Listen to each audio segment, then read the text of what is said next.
Hey, what's going on, everybody? Welcome back to the channel for another fine installment of me working on stuff, I guess.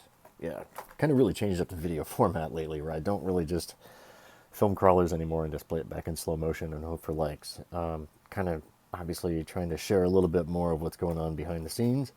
And so I decided to go to Little Guy Racing last weekend and placed an order for an X-Factor body, and it showed up yesterday. So I immediately got to work on this thing right here. I love the way it looks clear, but I am going to paint it metallic purple.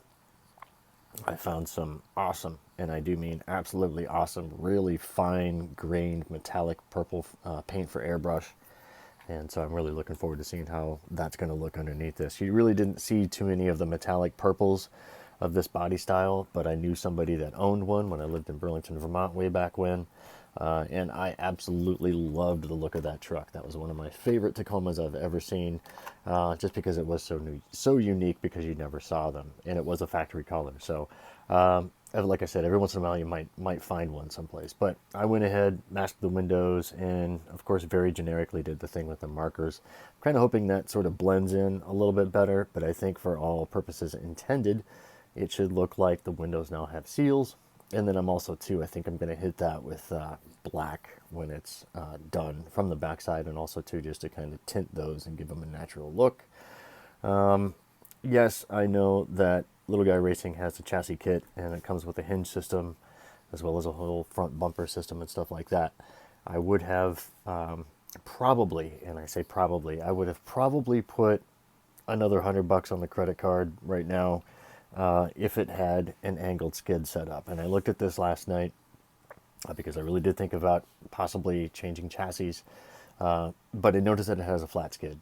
And I will say that at least the advantage I've seen from this thing so far on a flat skid versus an angled skid, no insult to the design, I'm sure that it's awesome, and then any of the guys running those trucks would probably just mop me up in a competition. But at least from my perspective right now, I think that this is kind of running a little bit more of a mechanical advantage.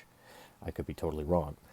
Needless to say, it's a $100 investment I didn't really necessarily want to make. So I very generically went with the pins on the back, and I'm going to Velcro up front, which I, of course, haven't stuck down yet.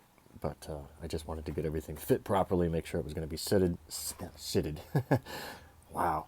Just seat correctly. There we go. And so I've done a little bit of trimming up front, which should get everything out of the way here. There's probably going to be a little bit of contact, but I'm sure this won't have any issue with it. And I won't need to do any trimming on the back. And believe me, I would love to leave it like this. Yeah, I think the clear look is really cool. The whole visible truck idea underneath is awesome. In fact, just the way everything is just exists in kind of reverse of it wouldn't be a bad idea at all. But I got a really cool metallic purple that just has some awesome fine grain in it. I'm looking forward to putting that through the airbrush here shortly and seeing how this turns out. So somebody I know used to have one way back when, and it has always been my favorite. So that's what I'm going to do. Anyway, yeah, that's what's going on. I'll catch you guys up in a bit and show you what this thing looks like. It's probably going to be another day or two before it comes out of paint, and I want to hopefully not mess it up. I am airbrushing from the inside, which is something I'd never done before, so we'll see how it goes. I'm going to do a few test runs on like some old, like containers or something like that, like plastic, like nut container, like cashew containers or something, or whatever that's like made of the same plastic, and see how it looks after a couple coats. And so give it a shot. Wish me luck. Thanks for watching.